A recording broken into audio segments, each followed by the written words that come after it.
You might think that my mom dragged me here and forced me to speak in front of you all, but really, I do think that from my personal life and from my personal experience, literary habits have really helped me to become who I am today, and I'll be sharing this with you all today.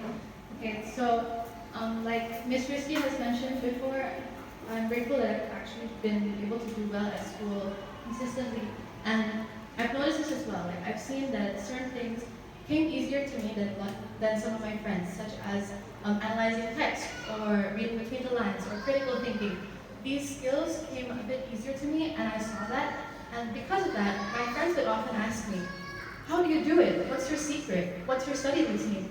And every time they would ask that question, I got a bit lost. I wasn't sure what to say because I did not have a specific study routine, and um, I was not someone who would review the material every single day after school. So I started to think to myself, because I really like studying about human behavior, I started to think, what made it different for me compared to some of my friends? Like I've noticed, like the people that I've noticed. So I started to think, my friends and I came from similar backgrounds. Majority of us came from the same school from first grade to 10th grade. And some of them even took tutoring while I didn't. And so these factors were things that I tried to consider. And I realized it might not be something about our backgrounds or our study routines or our education, but rather something that I got early that my friends did, most of them did not, which was the habit and the skill of reading. So my parents actually introduced reading to me from a very young age.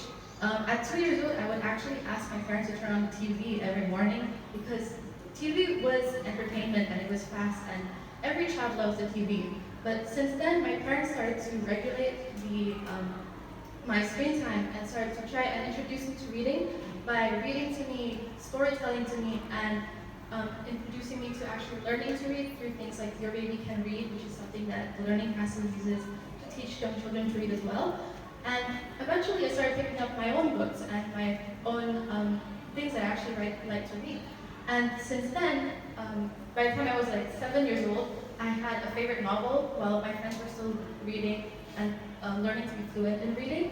And it even became my birthday party theme. And then every time a teacher would ask me about my personality or try to introduce myself, I would always say that I was a bookworm.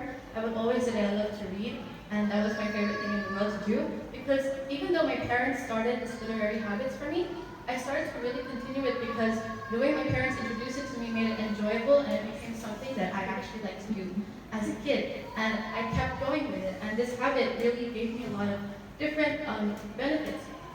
The Learning Castle actually also helped me with this habit because even though it was made when I was a bit older and already knew how to read, I joined things like the Reading Rocket with Miss Risky and some of my friends, and it also helped me to enjoy the process as well because I started to read with my friends who actually enjoyed the same books as me, and we started to talk about our interpretations of the same book and what our favorite parts of a book was, and that helped me to realize